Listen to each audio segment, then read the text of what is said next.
And we are live. What is going on, my pretty babies? Black Avenger, aka the Black Azrael, Lee Sanders. You are checking out a all new edition of the RCWR Show coming at you guys this Sunday night, February 5th, 2015. Oh my God, I said 2015. Don't pause, don't hit the stop button. It's 2017. No, it's Sunday night, February 5th, 2017, as we are talking Super Bowl 51 aftermath. We're talking about the commercials. We're talking about the best, the worst of the commercials. We're talking about the Super Bowl 51 game itself. We're talking about Lady Gaga's performance.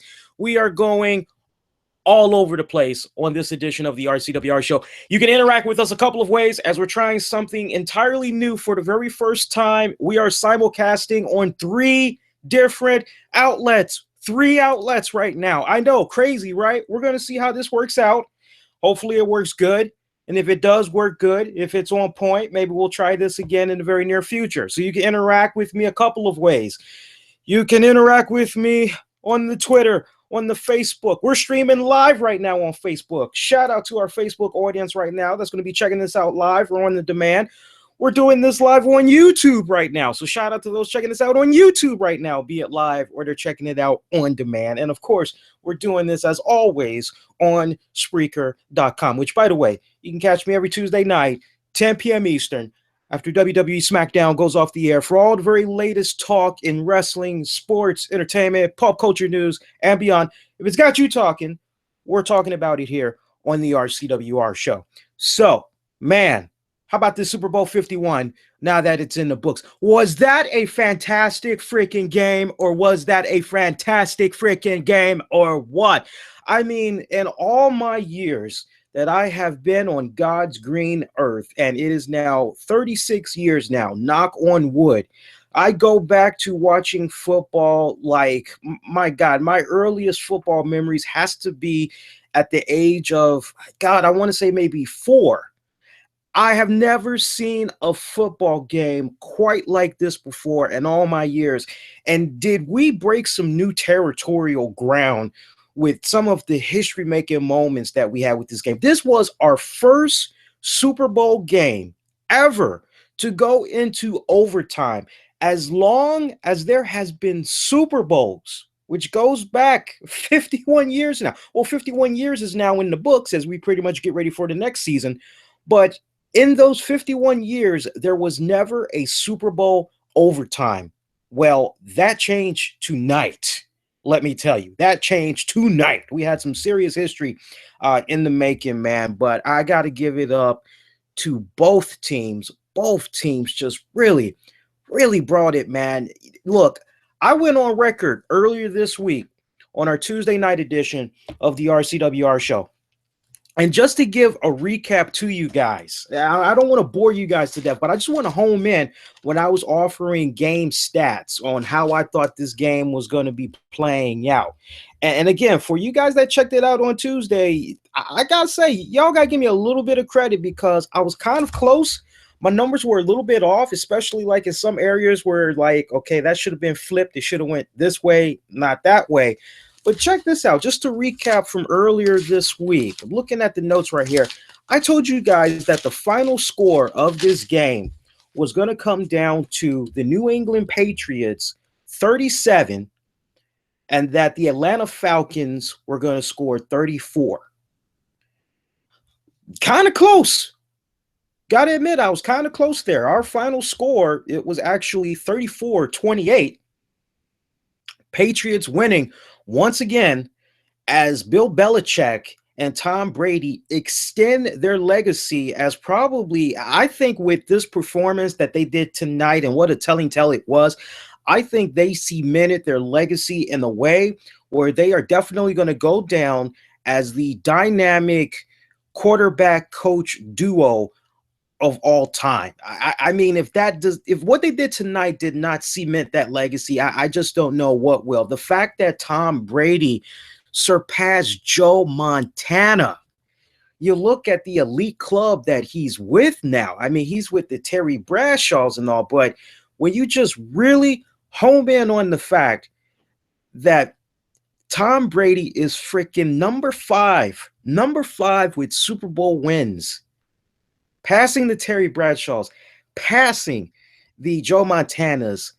When does it stop? The talk of, oh, the cheating, the deflate gate, the spy games, all that. When does all that just stop? And okay, you know what? These guys are on to something.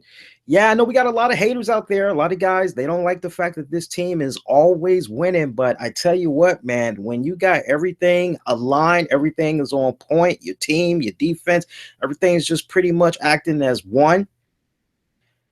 I tell you, you got yourself a team that's pretty much almost unstoppable to beat, let me tell you. But I had the game going when I was giving my projected predictions for this game. I had New England 37-34.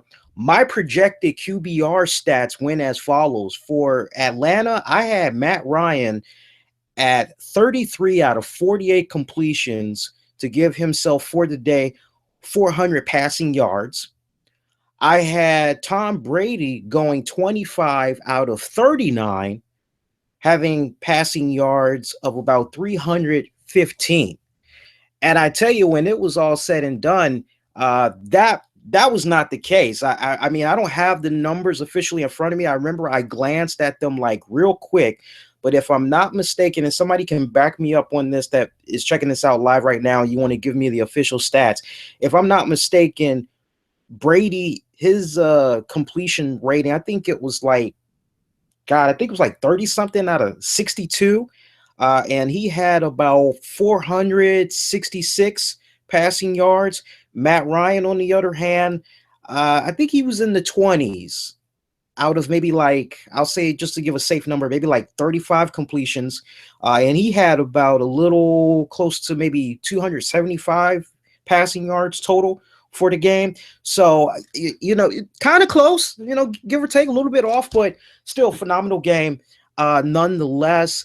I just want to kind of give you guys a little bit of a quick rundown. Look, I'm not Michael Wilbon. I am not First Take. I'm not Undisputed. We're going to let those guys, I'm just telling you guys, giving you my 2 cents from a distance as a fan of the sport, and try to recap just really some of the main highlights that had went down during this game, just to kind of get you all caught up to speed, kind of put my own little finesse to it. I got to say, when the New England Patriots had their first opening drive, you're like, okay, this looks a little bit promising. Okay, it looks as though maybe they're going to go to the end zone. Maybe they're going to score. Maybe they're going to get a field goal. Okay, let's see what happens. Was looking very promising, but it did not go down that way. And you're like, oh, snap. And anybody that's been following the Atlanta Falcons all this season long, I mean, my God, almost like every other game or something like that, they're always scoring on that first opening drive. I mean, they are really setting the tone. And if you do not answer them right back, I mean, right back with a touchdown of your own, you better pack yourself some lunch. You better pack yourself some dinner and a snack, because it's going to be a long, long game that you're going to be in for, let me tell you. And I was really concerned about that opening drive for New England, because I said, man, if they do not score and Atlanta gets the ball and they score, it's going to be kind of a little bit of a tough one here, because that's going to be the momentum going in that other team's favor. It ain't really looking so good. So a couple of key moments. You had about 13:37 left in the first quarter. You had Freeman. He made a 37-yard run. After that, you had Alford, who had, for the Falcons, made a fumble recovery. See what else had went down. In the second quarter, you had Hopper, who was successful in doing a 19-yard touchdown pass completion from Matt Ryan. That left you with about 8:55 left in the second quarter. So, I mean, at this point, when it's all said and done and you're pretty much going into halftime, you got freaking the Atlanta Falcons scoring 21 points.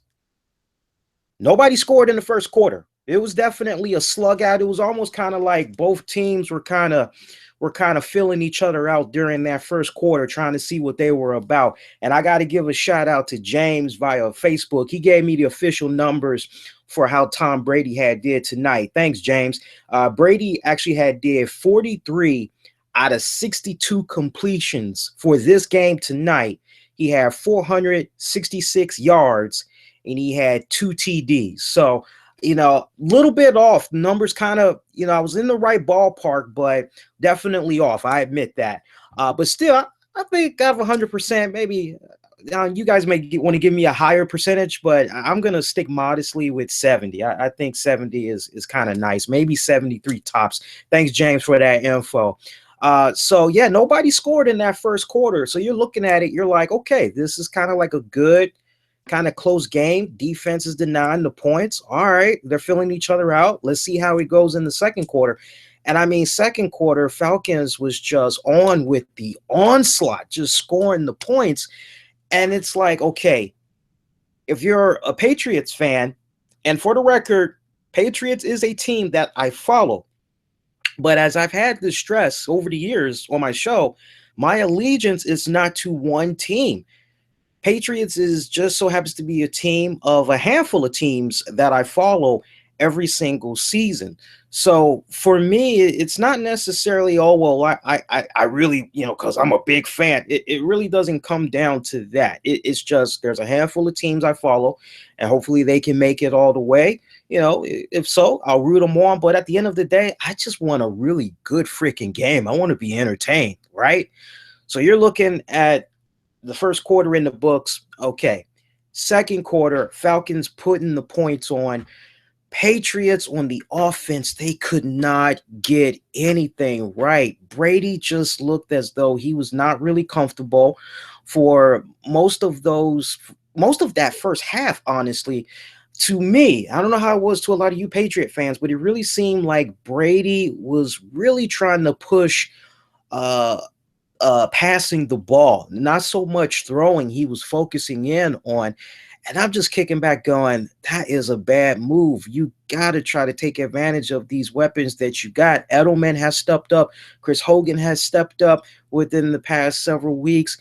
You got to try to get them involved. The key to making sure you got a really good game that's going to be on point, the earlier you get these guys involved, the better. The last thing you want to do, and this was literally the case because we had the Patriots, they went into the second half starting off ice cold because the first half ended up 21-3. Nothing was going right for the Patriots on offense. Momentum not in their favor. Tom Brady saw a real couple of good passes, but he was not able to complete them. I mean, I won't put all of the blame on Brady, although there were some looks that he had where he threw the ball, and I'm going, wait, why did he make that? That doesn't make any sense. One of the times was an interception. There was a boatload of times where he was getting sacked. You're like, man, where's the coverage? What's going on? Tom, wake up, man. What's up? Get the jitterbugs off, man. You're just really concerned. And once the second quarter was about to wrap up, and it really looked as though Tom Brady and crew were about to put up 7 points on the board, all of a sudden, we had, let me see, according to my notes here, we could fast forward a little bit here. Oh, I don't have it. I'm trying to think what had went down. Either Brady had did a fumble, one of his guys did a fumble, or there was an interception, and you're like, frick, what the hell? They did see the end zone one more time before the second half had ended. They could not, for the love of them, get a touchdown. They had to settle for a field goal. You're like, wow, 3 points. So now it's basically 3-21. What the hell? And you just had to walk away as a Patriots fan going, hey, Falcons, you're like, all right, we're doing pretty damn good. All right. But if you've been watching the Patriots, it ain't over till it's over. So let's pause right there. Let's talk a little bit about the halftime show with Lady Gaga. We'll also run through the commercials before we talk about the rest of the game. And I definitely want to get all y'all's input on some of your favorite commercials, any highs, any lows. I'm very curious seeing if our list matches up the same way as far as the commercials go down. So whether you're watching on Facebook or you're doing it on YouTube or you're checking this out on Spreaker or Twitter, you know, you can definitely send some love my way on Twitter as well. Give me a follow as well on there at the RCWR Show. And if you're not connected to us on Facebook, we're at the same name, the RCWR Show. Make sure you like it, follow us. We're always interacting with you guys. Love interacting with you all in between the show. Hope you all enjoying the Super Bowl 51 after show so far. Let's talk about some of these commercials that we had got, man. And I pretty much took down the majority of the commercials that I had saw. I was predominantly glued to the TV when it came to these commercials that we got. So first off, let's talk about some of these movies, these trailers of movies that we had got this go round. So we had saw Life with Jake Gyllenhaal. It really came off like an Aliens movie. I don't know if you guys were picking up that same vibe, but when I first saw the trailer for it, I'm kind of going, oh snap! Is this some type of a freaking Aliens new reboot movie? What the hell? That was actually a really awesome trailer. You guys got to check it out. Maybe at the end I can like go back and put like a link of like all the joints for you guys if you want to go check it out in like the episode description via YouTube, and maybe I'll do something on Facebook as well for you guys. But the Live trailer with Jake Gyllenhaal, that was awesome. Always been a big fan of Jake Gyllenhaal. I go back really enjoying his work as far back as Brokeback Mountain. Yes, heterosexual man right here, engaged to a beautiful woman, gonna try to see if we can get married next year. Just got to work out the finances. But yes, that is coming from a heterosexual male. I thought Brokeback Mountain was an awesome freaking movie. Kind of sad that it got snubbed a little bit with a few awards, but it is what it is. But that was a good trailer. Marvel's Guardians of the Galaxy 2. I'm a big Marvel fan.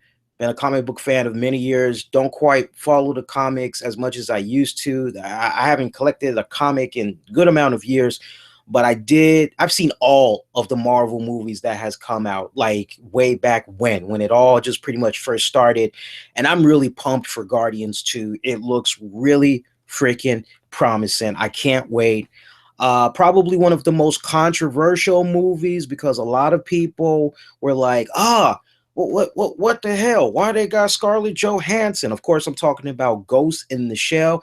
And anybody like myself that is a true fan of Ghost in the Shell has no problem with the fact that Scarlett Johansson was portrayed the way that she was of the main character, because those that read the manga comics, the graphic novels of Ghost in the Shell, they never really did define the race of the android. Okay, so I have no problem with what they did. I thought just visual presentation wise, it just looked phenomenal. I mean, you can just really tell that they really wanted to do a really good job staying very close to heart of the graphic novel. I mean, my mouth was just, I saw like little images here or there, but I was like, the less I see, the better. I want to see a full freaking trailer. And the fixings that we got for this Super Bowl was freaking on point. Love that. The new Pirates of the Caribbean movie. I love the fact that they had a little bit of Johnny Cash playing in the background. Any good movie that's got a good soundtrack kicking off with Johnny Cash, you got my attention. But I've never been a fan of the Pirates franchise, but this one actually looked pretty promising. Logan, hands down, that looked freaking phenomenal. I think a lot of you guys would definitely agree, especially for those of you that maybe dodged earlier trailers. We kind of got a little bit of a different take on some of the stuff that was going to be coming about. I'm looking forward to Logan. Logan is going to be coming out in March, if I'm not mistaken. This is a good year for movies, man, especially like if you're a comic book or a Japanese fan. This is the year to be representing the comic geek in you. Ain't nothing wrong with being a comic geek. I will gladly profess. You see what's in the background if you're checking out the live stream. So I'm proud to be a comic geek. But Logan, I'm really pumped, really ecstatic for that, especially with the news that came about over the weekend that it's very well possible that we may see some type of a possible nod to the Wolverine costume. I don't know if that means Hugh Jackman is going to be wearing it, but look, just the fact that it's Logan, hands down, man. Enough said. Transformers: The Last Night. I've never cared about the Transformers franchise before. Mm, drink responsibly. But this was a Transformers trailer that I really found myself really enjoying. I was like, wow. And the fact that it got Anthony Hopkins in it. Now, I've learned the hard way, just because you see your favorite veteran actors like a Pacino or John Malkovich or whatever, that you shouldn't jump up for joy and think that's going to be the bomb, because we've seen some flops with those actors that I just named over the years. But this Transformers: The Last Night, it looks really, really promising. I have not watched any of the Transformers movies yet. This one like makes me actually want to watch it and then maybe backtrack to the other ones to see what maybe I have missed. The Fate of the Furious, that looked really good as well. We actually had got our first take of that earlier this NFL season on NBC, because NBC had gave us the very first trailer for that bad boy. Baywatch looked freaking hilarious, but at the same time, just the old school fan that's in me that grew up watching Baywatch, I kind of was like, I don't really know if I really want to be sold on this just yet, because I'm from that era where Baywatch, it was a pretty, for the most part, serious show. We also had 21 Jump Street, which was a serious show. We had Green Hornet, which was somewhat of a serious show. And we've seen like renditions of slapstick comedy to a degree made of these respective franchises over the years. So when I look at Baywatch, as much as a big fan I am of Dwayne "The Rock" Johnson, I'm a little bit hesitant with regards to like really wanting to go all in on the Baywatch. So forgive me, guys. I love Dwayne "The Rock" Johnson. Pretty much anything that he touches is usually money, but I'm a little bit on the fence when it comes to this Baywatch trailer. All the movies, I basically rated from a scale of 1 to 5 as far as like the impact of, wow, that was a really good ad spot. Marvel's gets 5 stars. They're Marvel's Guardians of the Galaxy 2, 5 stars. Ghost in the Shell, 5 stars. Pirates gets 3 stars. Logan gets 5 stars. Transformers: The Last Night gets 5 stars. The Fate of the Furious gets 4 stars, because it was almost kind of this. A lot of the scenes that they showed was very similar to what they had showed on NBC some weeks back.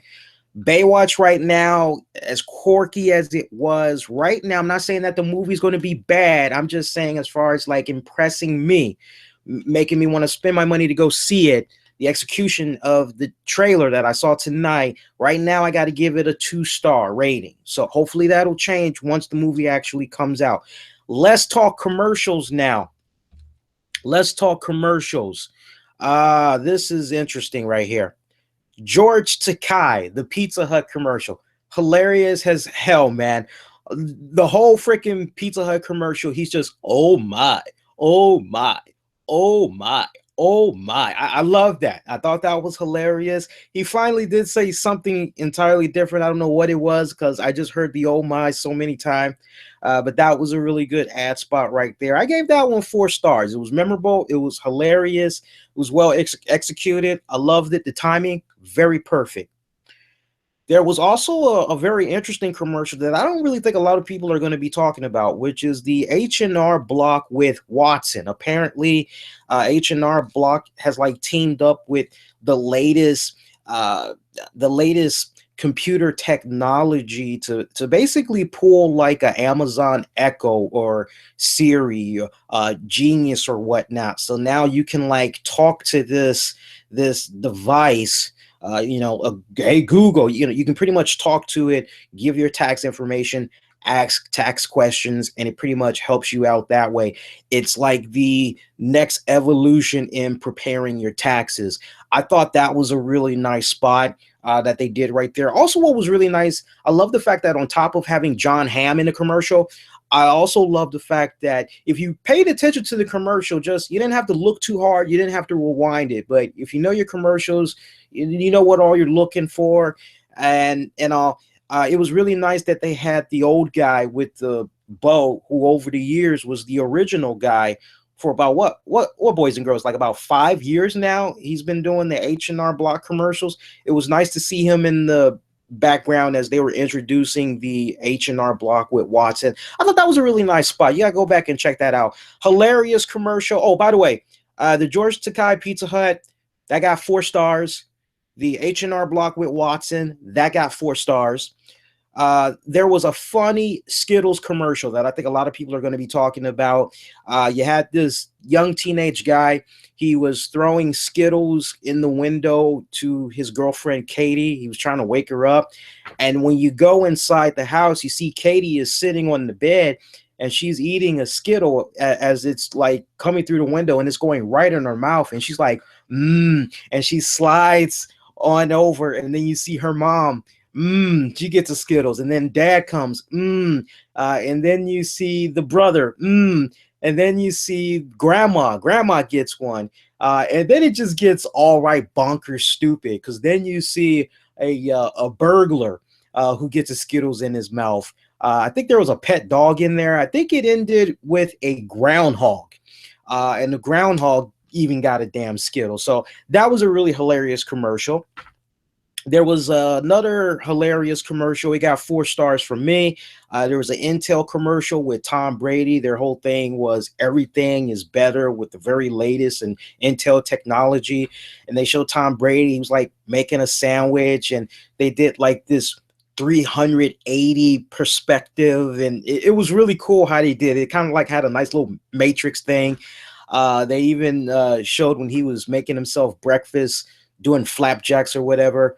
Flapjack had hit the floor and he's looking at it. His dog's looking at it like, all right, it is dinner time. And Tom Brady just like snatches that pancake and just immediately puts that bad boy in his mouth. And they did like a freeze frame right there. And they did a 360 angle perspective on it. It was freaking hilarious. Nice spot. I pretty much ended with Tom Brady getting ready to go to the bathroom. And he's like, hey, they get it already. And that was the end of the commercial. That was a good spot. Again, 4 stars. Another 4 stars, although a little bit controversial, and I'll get to that a little bit later on. But there was a hashtag we accept. Well executed ad. Basically, in a nutshell, it doesn't matter the race, sexual orientation, creed, religious background, pretty much we accept everybody. That was the message. And for some of you guys that might have been watching the Super Bowl tonight, it was a little to like no political references is greatly appreciated. Well, we kind of got a little bit of that sprinkled throughout this game. Let me tell you, that was definitely, you could perceive what I just described to you as one of those. But I thought the message overall was pretty positive. I thought it was universal to a degree. I gave that one a respected 4 stars. Let's continue on. Do I have any more? Yes, I have 2 5-star commercials that I think a lot of people are going to be talking about the next day. 2 5-star commercials. There's one that is from Tide. There was one of 2 Tide commercials. The very first one had to do with Terry Bradshaw. I thought the Tide marketing team, the timing of this was very perfect, because remember about, 2 weeks ago, Terry Bradshaw was trending. Everybody was picking on his weight. I actually came to the defense of Terry Bradshaw, which had a lot of people say, hey, good rep and good representation, man. Good lookout, good kind words you said about Bradshaw. But that was a nice little spot where literally he gets a mess on his shirt from something he ate, and he's just driving down the freeway in a golf cart, going over to a friend's house to basically wash his shirt. He comes back to the set with a nice big submarine meatball sandwich, and you're kind of looking at that going, oh, wow, it's going to happen again. Here we go again. He's going to mess up this shirt as well. Later on, they had Kurt Menefee pretty much be in the same position, and Kurt was like, I wonder where I can go get my shirt hooked up, and it pretty much ended with them looking dead at the TV, and the guy that hooked up Terry is now watching on his TV saying, no, not this go around. No, that was hilarious. But the first one with Terry Bradshaw, that was funny. Great marketing strategy. Well executed. I love the fact that they were mentioning how Terry Bradshaw was trending. I mean, literally, it almost kind of felt like they were ripping it from what went down 2 weeks ago. So I thought the timing of that was very on point. I think a lot of people will probably be talking about that one. The Bye-Bye drink, I guess that's by Justin Timberlake. That was hilarious. It kicked off with Christopher Walken, who is actually doing the NSYNC lyrics to Bye-Bye, but he's saying it in a very serious demeanor. And you're like, wait, what the hell? And you don't realize what the hell is going on until you see Justin Timberlake. And you're like, wow, now it clicks. That was just perfect. That was like, of all the commercials, that was hands down freaking on point. That was perfect. I love that. See, what else? There was also a really good Honda commercial. You had nothing but scrapbook of a lot of memories. Not memories, but it was like a year, high school, college yearbook, basically.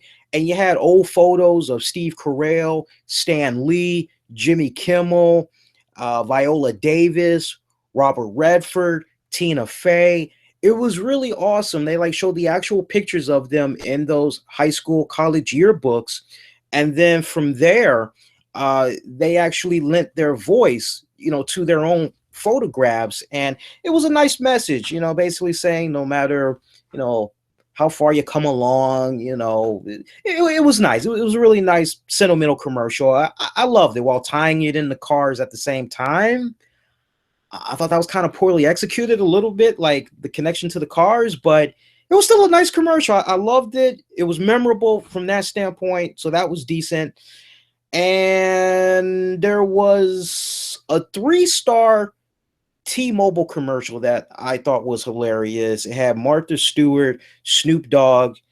They were talking about T-Mobile coverage, and Snoop Dogg was like, oh my God, it is all that and a bag of, and you had Martha Stewart saying, oh, is, my pot roast? And Snoop's like, nah, I got it on me somewhere. It's better than a pot of, and I loved how she basically just started saying marijuana, cannabis, and that was hilarious. We knew what he was trying to say, it's all that and a bag of chips. But Snoop never did get to say that. So that was a really good spot right there. We're pretty much done with the commercials. So for you guys, that's like, damn, how many more commercials? We're going through the commercials. If you've been checking this out the past couple of years, you know how we do it. We always talk about all the commercials that we had saw for tonight. That's it for the good quality commercials. Everything else was just kind of like, what the hell? I mean, let's go there. By the way, the Aflac commercial with the guy who didn't have proper coverage, that was actually a hilarious commercial. The Buick commercial with Cam Newton, I thought that was on point as well. But from here, we pretty much got bad commercials. All the rest of the commercials I'm looking at, all are 1 stars. Now, we may have different opinions on this, but let's just have right at it. The Journey 84 commercial, the immigration commercial, where it looks as though the mother and the daughter, it never is specified that they've come from their country to America, but I just thought the timing of that commercial was a little bit, okay, that's kind of borderline political, man. Can we like little to no political mentions? That's possible. Families are supposed to put their differences to the side when it comes to politics, unite. It's all about talking sports. It's all about talking football, having a good time, good food, enjoying each other's company. That's what it's supposed to be all about. So that commercial, unfortunately, it rubbed me the wrong way. If you want to ask me from just a directorial, cinematic standpoint, Yes, it was executed very well, but I just felt like the timing of it and all that, I could have done without it, quite honestly. It did not, put it to you this way. I don't know about you all, but it did not make me want to go on their website and see the epic conclusion as they basically had dubbed it. I really could have cared less about it. 1 star. There was a Justin Bieber T-Mobile commercial. I thought that was just piss poor. Very weak. 1 star. Nothing personal against Justin Bieber. Happy to say I don't know anything about his music. Uh, I know about him. I know the girls go crazy about him. So when I say the commercial was really weak, it was really weak. Didn't care for it. There was a Kia Echo commercial with Melissa McCarthy. I understand she is supposed to be like the female Chris Farley now. She's like the queen of physical comedy to a certain extent. That commercial, after the first two gags, you're like, okay, all right, ha ha ha ha ha. But I mean, it just went overkill. Kind of reminded me of a bad SNL skit. First 2 minutes, it's funny, but then it's like, okay, end it on a high note, keep it moving along. Overkill, 1 star. Love the fact that they were trying to push their eco-friendly environmental vehicles, but that just went on way too long for me. 1 star. 1 star for its 10 hair care. Came off as though they were trying to take little jabs at Donald Trump and his hairdo, while basically also tying in the fact that no matter how you wear your hair, how you style it, basically we got your hookup, was kind of like the message that I had got from this It's 10 hair care product. You go back, you watch it the first time, you don't really connect the dots. But if you know your commercials, you know what's been trending, you know everything that's been going down. You just knew that they were taking a nice little dig at Donald Trump. And no, this has nothing to do with my political affiliation whatsoever. I'm just saying in general, as far as, okay, the talk of politics, the mention of politics, little to none. Let it be about the game. Let it be about good times and fun. I didn't really care for that commercial. That's a 1 star. Nothing memorable. Nothing that's going to really have a lot of people talking at the water coolers the next day. There was a really piss poor Cypress Air commercial. I had this guy that did a really piss poor interpretation, rendition of Donald Trump. Again, Cypress Air. I don't know how many of y'all had saw this. I don't know if it might be a local thing from my respective neck of the woods, but that was really piss poor.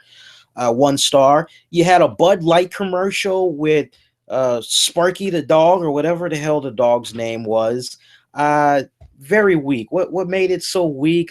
I guess because the dog was a hologram, and they basically, I think what really was a buzzkill for me was the fact that we've seen commercials like this recycled over the years, where basically, hey, just imagine what would have happened had you still been around. This is how life would have ended up. It was kind of like a It's a Wonderful Life type of moment. So for me, it's like I've seen that recycled so many times. The jokes that they tried to make during this commercial wasn't on point. It was not on point. That got a 1 star from me. There was a very weak GoDaddy commercial. That was a 1 star. They even look, you got a really bad commercial, even when you try to do the whole Rick Roll thing. I can't think of the guy's name. Never gonna give you up, never gonna let you down. That guy. Even when you try to use his song to try to help get your brand, it's bad when you gotta like do everything you can to pull out all types of. I've been a fan of GoDaddy. I am a customer of GoDaddy. I've been a customer of GoDaddy since 2011 for my respective website. And I've seen them dish out some decent quality commercials, but this had to been the crappiest of crappiest GoDaddy commercials that I've seen in quite some time. So that definitely had got a 1 star for me. And that pretty much was all of the commercials that we had got this year. Surprisingly, oh, by the way, before I forget, there was also the Nintendo Switch commercial. I'm sure that has a lot of people in your foyer right now. How about that? So on top of going out March 3rd to go see the new Logan movie, March 3rd, if you got some money, you can also go get yourself the new Nintendo Switch. And one of the first games you can pick up is Zelda Breath of the Wild. That game actually looks pretty freaking good, man. Big fan of the Zelda franchise. So we pretty much covered all the commercials that had came about, man. It was really on point this year with a lot of the ones that we did give a nod to. And I'd like to know what you guys had thought about the commercial. And while I got y'all's attention still, any questions you may have for me, if you can do me a huge favor and put in parentheses capital LS, so I know that's a question I need to address, I'd really appreciate it. That way it can help me just go through the questions a little bit quicker in finding them and all that. By the way, I loved how the Super Bowl had kicked off. I love veteran actor Ving Rhames, and he was doing the New England and the Atlanta Falcons video package. Definitely want to give that nod to him. That was really on point. I did not care for the cast members of the Hamilton coming off like a broke-ass Destiny's Child as they were singing their, God Bless America. That was just, it was weak. I don't mean to say it was weak. It was very bad. It was weak. I don't mean to come off that way, but if I got to be just brutally honest, because I've seen my fair share of, now that is a good God Bless America. That is a really good Star Spangled Banner anthem. That is, don't get me wrong. I've got patriotism in my heart, but at the same time, I care a great deal about song execution. And it just felt very flat. These girls just felt very generic in what they were singing. And I just was like, and then I give them a little bit of credit, though. They tried to make the song their own. They tried to, no, they didn't try. They did. They changed the lyrics towards the end of the song. The part where they say, crown thy good brotherhood. Well, they added and sisterhood. And you're kind of like, oh, wasn't that nice? But, or isn't that special? I really could care less about that. Their version was just, country singer, God, Luke Bryan, he kind of struggled just a little bit in the very beginning. I admit that. Wasn't really that familiar with him. My girl had to hit me on him, and she told me, nah, he's really good when it comes to his country music, and she knows a thing or two about country. She's like, trust me, the guy's a really good singer. This song may be just a little bit out of his league. I'm like, kind of sounds that way, but I would say after about the first 2 minutes, he finally started warming up, and I won't say he hit a home run, but I loved his performance more than the three Hamilton girls. I'll definitely admit that.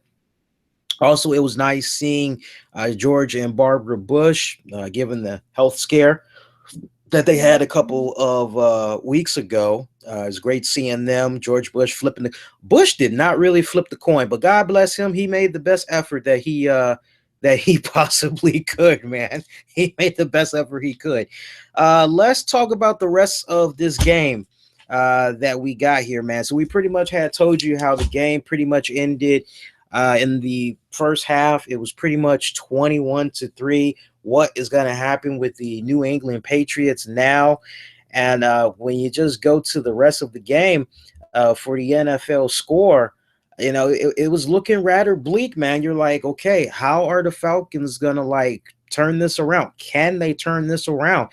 And almost like the entire first half of the third quarter, you're kind of going, this ain't looking good. Like, Patriot fans, looks like we got a new sheriff in town, and his name is Matt Ryan with the Atlanta Falcons. It looks like they're going to get the job done. I mean, you even had the Atlanta Falcons owner and his wife come down. I love that owner too. I love seeing him 2 weeks ago. He was doing his little dancing with all the players. I mean, he's a very energetic, charismatic owner. I was loving him, but to see him already downstairs with his wife, I'm just kind of going, ooh, that's a little bit premature. I can understand if it's 40-3. Yeah, you probably should be coming down there. Yeah, go for it. But I'm going, Nah, man. It's only at this point it was 21-3. But then they tacked on another touchdown. They took it 28. You're like, okay, what's going to happen right here? And then finally, I don't know what clicked, but finally, Tom Brady somehow in that third quarter, he got his team down to the end zone. They were able to do a touchdown. But my freaking God, that kicker, man, G. Willikers, was luck not on his side. Making the extra point, and he misses. Should have been an easy chip shot. He misses. You're like, how much of a factor is that going to play later on in the game? Is that really going to be a head turner or what? You just couldn't help but say that. But then going into the fourth quarter, I got to give it up to the Patriots defense. They did a really good job in shutting down the Falcons, making sure that they did not convert on those third downs. I mean, they did a really good job in shutting them down. And when it was time for Brady to get that ball back, I mean, when it was all said and done, Patriots had in the fourth quarter alone 19 unanswered points that they would score, and that pretty much had took us into the first ever Super Bowl overtime. Loved it. And even in overtime, I mean, New England did not even give the Falcons a chance because, and you all should know the rules by now, but for those of you that maybe did not watch the game, you got to kind of get a little bit caught up to speed on how they're doing it now in overtime. Basically, the first team in their respective possession to score the touchdown, they win. That's it. Now, if that team does not get the touchdown and they are able to do a field goal, then that other team has the opportunity to extend the play by scoring a touchdown of their own. And it pretty much just, it's sudden death until somebody scores basically the touchdown. If I understand, that's how it goes down. But New England, they just was like, money's in the bank. We're done. And I tell you what, the beautiful play that had went down at the end, where you had White pretty much run in for a 1 yard touchdown. I was really worried because there was like two previous plays before that. You had Brady throw the ball, and you're like, no. I mean, even Troy Aikman was like, Patriot fans are probably saying right now, you're here in the red zone. Why are you throwing the ball? Just pound it in. And I'm like, yeah, you think? Pound it in. And it was great to see them just run the damn thing in there. But they pretty much had got the game in the books that way. A phenomenal game. I mean, if you would have told me in a Super Bowl game that a team that pretty much was going to be down like 28-3 was going to make a comeback of all comebacks never seen before in a Super Bowl game and then win the damn thing in a first time Super Bowl overtime, I would be like, what are you talking about? What are you smoking? Can I have some? I mean, seriously, as long as it's the green stuff, of course. But that was just a phenomenal matchup. My hat's off to both of those teams. Falcons, when it's all said and done, a little bit inexperienced. Patriots, they've been there to that dance before. Belichick, Brady's there. They know the winning formula. Just got to get everybody on the same page. And I tell you what, that first half, definitely shaky, but they were able to turn it around during that second half. And I just got to give it up to both teams. Falcons got nothing. Falcons fans, y'all got nothing to be ashamed of, man. Your team had played great. What a fantastic season. They're going to get there again. And I tell you what, they're going to get there again, and they're going to win. They're going to win it all. They will get to that dance again. They got a very bright future ahead of them, let me tell you. I don't know what they need to do in the offseason. If maybe they need to pick up a key offensive lineman, a key defensive tackle, like as far as like a veteran status, if maybe they need to pick up a couple of pieces during the offseason that way. But I tell you what, this was a dogfight if you were a Patriots fan, for the simple fact, no Rob Gronkowski. And the way this game was looking for the most part, you couldn't help but say, wow, So was the Patriots really at a good advantage when they had Rob Gronkowski? Because you couldn't help but kind of look at this game and say how much of a factor would Gronkowski have been if he'd have played this game.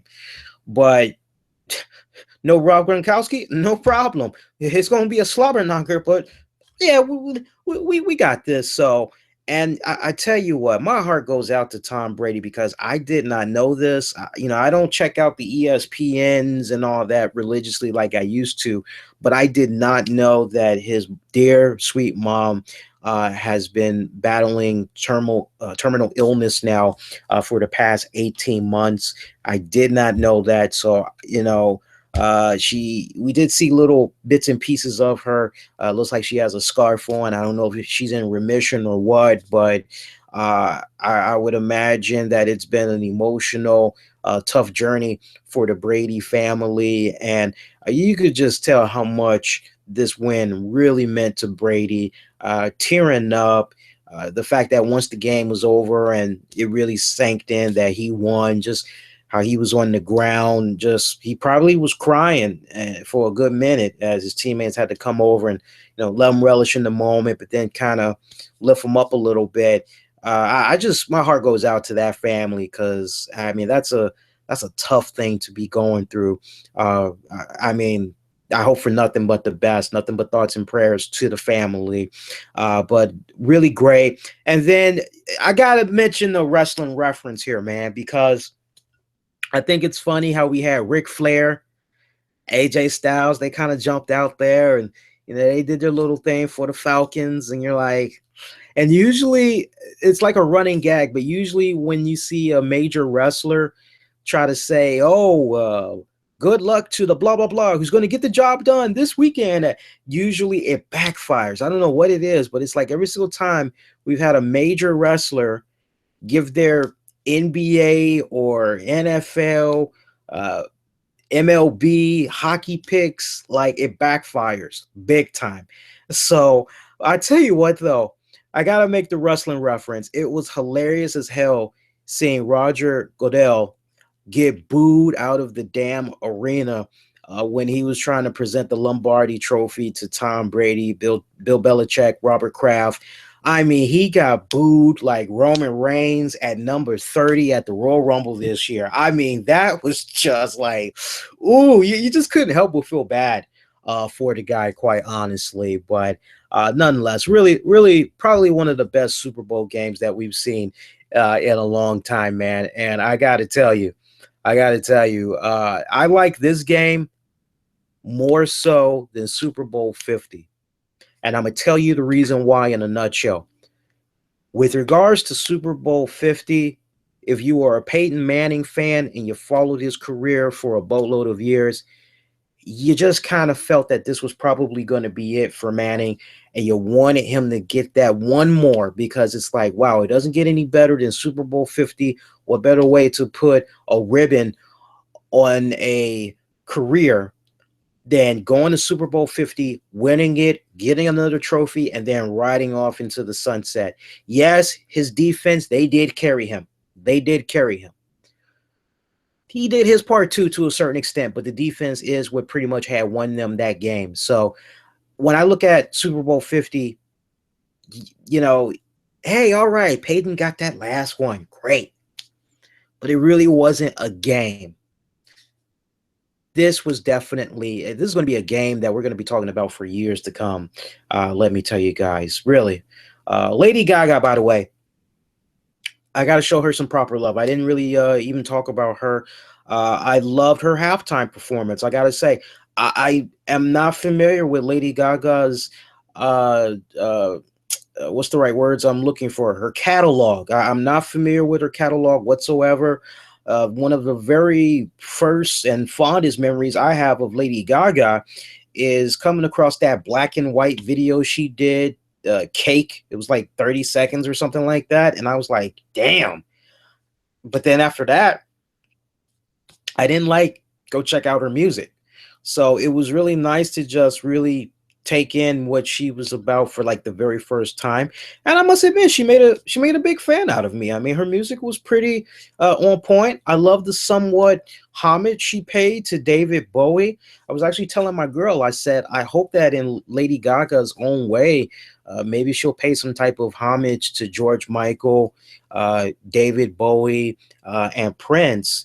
And she did in her own way pay the homage to David Bowie. I'm fine that. Am I okay with the fact that she didn't also do homage to the other guys? Yeah, I'm okay, but just the fact that she at least did some type of a little nod, it was fine with me. But yeah, I liked her performance. It was on point. Seeing her just dangling from the ceiling to drop down to the performance stage kind of had a WCW Sting vibe to it, the Crow Sting. I was just kind of like, damn, what a way to make a freaking entrance there, man. But no, she did really good. It was a really good performance halftime. I was quite taken back by it. I was quite pleased. No special guest appearances from what I recall. It was just pretty much all on her. And yeah, it was good stuff, man. Really great Super Bowl. Let's get to what you guys are saying in the chat right now, man. Again, if you got any questions, or maybe there's like a comment you want for me to read, like maybe you're trying to make up a very interesting point, you can put it in, whether it's on Spreaker or it's on YouTube or via Facebook Live. Just make sure you put it in parentheses with a capital LS, and I'll definitely try to get to you guys' comments here. But let's go ahead, let's load this up for you guys. And I'm just going through the comments right now, so don't mind me, guys. I'm just going through the comments right now. And let's see what we got for comments. Let's see. I'm trying to scroll through YouTube here, guys. Bear with me. Yeah, I did see that. The Stranger Things for Netflix. I did see that. That was actually pretty on point. And I agree. Tom Brady, I really believe in my heart of hearts, he cemented his legacy tonight. Greatest of all time. Yeah. Austie is saying, I'm 22 years of age. That was the greatest game I've ever seen. Not a Pats fan at all, but still epic game. Noah Laura, to me, Tom Brady is the greatest of all time now of the NFL. No disrespect to Joe Montana, but Tom Brady is the greatest of all time now. And you see, speaking of Budweiser, please be of legal age. My beverage of choice, Heineken. Never gave a damn about Budweiser. I've never drinking Budweiser. I can't stand the smell of Budweiser. I've always been a Heineken, Smirnoff, or a Jack Daniels guy. And let me tell you, that Budweiser immigrant ad, I thought it was nice, but at the same time, I can understand why a lot of people were pretty mad at that ad, because it's like, man, this is kind of like almost ripped from the headlines. What's going on in social media right now? What's going on in the political world? And you got Budweiser saying our ad was never meant to like go in that direction. We just thought that the story of our owner was a really interesting tale that the audience, especially those that grew up on Budweiser, would really come to appreciate. And I kind of, to an extent, believe the sincerity in what the PR team was putting out there. But I tell you, man, it was a great story visually, the presentation, the Budweiser guy being an immigrant from, what was it, Germany, and he's coming to America looking for the opportunities. And I mean, he's going through a number of weird, odd jobs before he finally comes across his partner who will go on to help make this Budweiser possible and everything. But to an extent, I can kind of understand why so many people are, a little bit upset about that. But I'll dive into that a little bit more on Tuesday night. I promise you guys, because right now I want to kind of just do my best to, really kind of keep it political talk free. But when I look back on this whole Super Bowl overall, little bit of sprinkled political talk. I mean, the Budweiser, for example, we had George Bush, Barbara Bush, although that was a really nice spot. I wouldn't trade that for nothing. If I had to see that again, I would, it it was really painful watching George and Barbara Bush too, by the way, because when I was growing up in the 90s, that's not the George Bush I remember. I remember a strong, chest out, sharp tongued George Bush. And to just see him in the state that he's in right now was really sad. It was a scary reminder of mortality is not forever. It was just really sad seeing him in the current state that he's in. I know everybody gets old and everything, but I think when you just really break it down a little bit more, if you're in your 30s and you look back on everybody that's passed away, really 2016 being that one big breakout year, and then how 2017 has kicked off so far, you just feel a little bit melancholy to a certain extent. Glad that the Bushes are doing okay, though, and that they're out of the hospital now. But that combined with the whole Trump Bill O'Reilly interview, Mike Pence, the vice president, Mike Pence was there at the game. The Hamilton girls, probably the one true person that they honored their word was Lady Gaga. Lady Gaga was like, because they asked her, they said, are you going to have like a politically driven performance? Are you going to, tell America? And she basically was like, I just want people to have a good time. That's all I want. And she did a really good job in honoring that. If there was any type of a political reference by Lady Gaga, I must have had missed it. But for me, I thought she did a really good job. She was probably the only one that hey, we just want to make sure you guys feel good. We want to make sure you guys have a good time, because that's what this is all about. So she did a pretty solid job. I definitely got to give her the nod. Really didn't see too many political commercials, but the ones that we did, it definitely kind of made you go, See some more of the comments we got coming in here. Yeah, with regards to the car or truck, whoever won that was at the end of the show. You would have had to turn to Fox Sports 1 to see the continuation of the Super Bowl show. Did the Super Bowl remind me of AJ Styles versus John Cena? No, but the Roger Goodell presenting the Lombardi Trophy to the Patriots, that reminded me a lot of Roman Reigns being at number 30 at the Rumble this past weekend. That was hilarious. Let's see, what else that we got here? Yeah, no, I was a little bit surprised at that as well. There was no Spider-Man Homecoming trailer. I was a little bit surprised at that as well. Let's see. Yeah, the John Malkovich ads, they were pretty decent. They were pretty decent. I love the fact that the moral of the story, and it was well executed. He wanted the John Malkovich website, and it turned out there was a guy that had the John Malkovich website, and he couldn't get it for nothing. Yeah. That was a good little spot. Let's see. I'm just going through some more questions here, guys. Rick Ashley, that's his name? That's the Rick Roll dude? Yeah.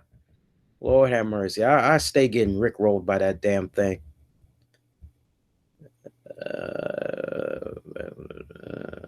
See what else we got here.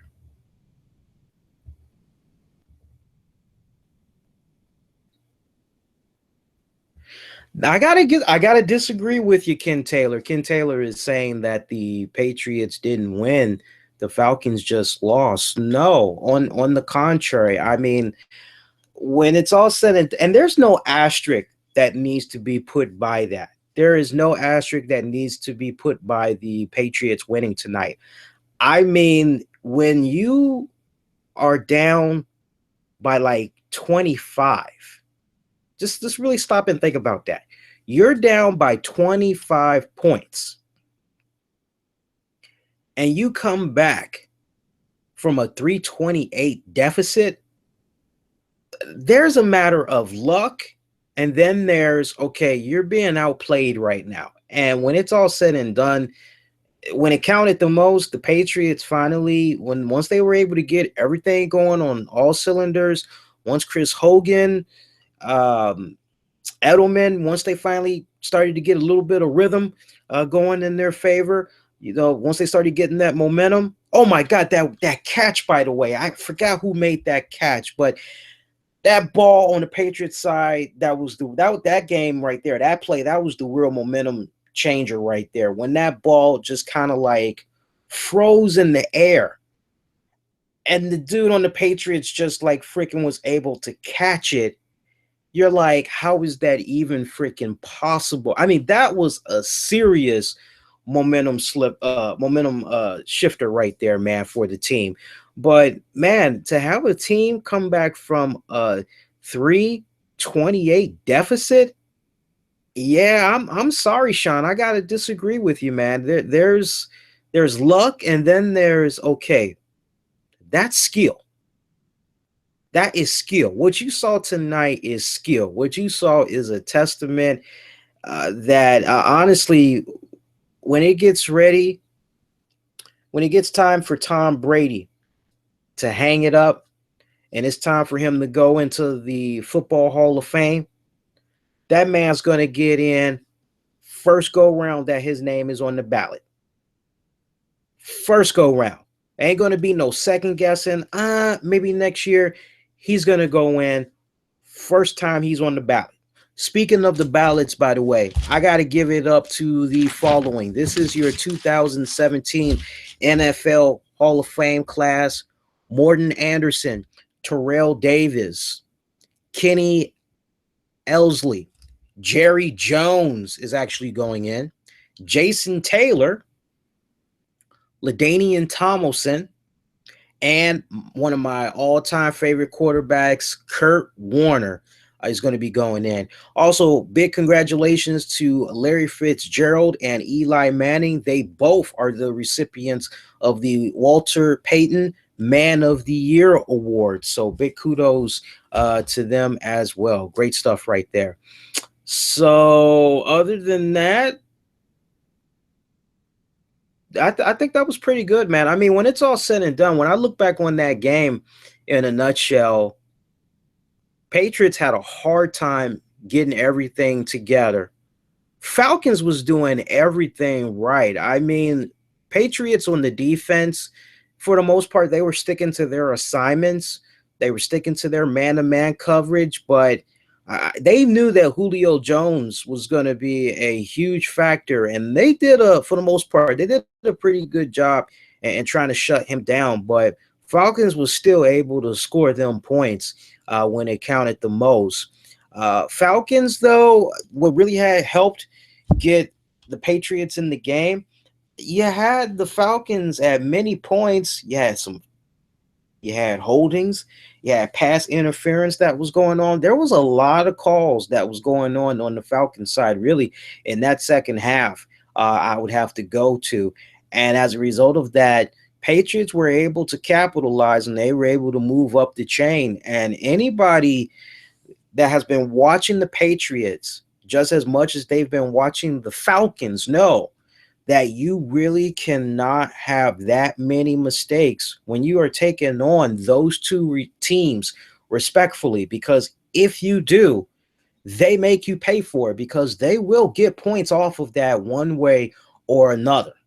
They're going to find you. They're going to get you. So, but Falcons have nothing to be ashamed about. They did really, really freaking great. Yeah, that Julian Edelman catch, that was a great catch too, man. That was really freaking awesome. So keep the comments coming in, man. I'm telling you, keep the comments coming. We're going to go ahead. We're going to shut this down now because we've pretty much been on here for about an hour, 10 minutes. So that's our Super Bowl after show for you guys. Keep it coming. Send those comments. Let me know what was your favorite commercial moments, least favorite commercial moments, what you thought about the game overall. We'll follow up more on you all's comments, interactions this Tuesday night. I will be coming on Spreaker.com. We'll be coming on live after SmackDown. If you're new to our YouTube, or if you're new to our Facebook or on Spreaker, make sure you hit the subscribe, hit the like. share this, retweet it, Google Plus it. One of the many ways you can help spread the good word about us, man. So that is going to do it.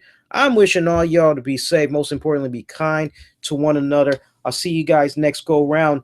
Everybody, do take care. Good night, good morning. Once again, YouTube, thank you guys so much. A very good night. Good morning to you all, man. Thanks for checking out the stream. We'll do this for you guys real soon. Everybody, take care.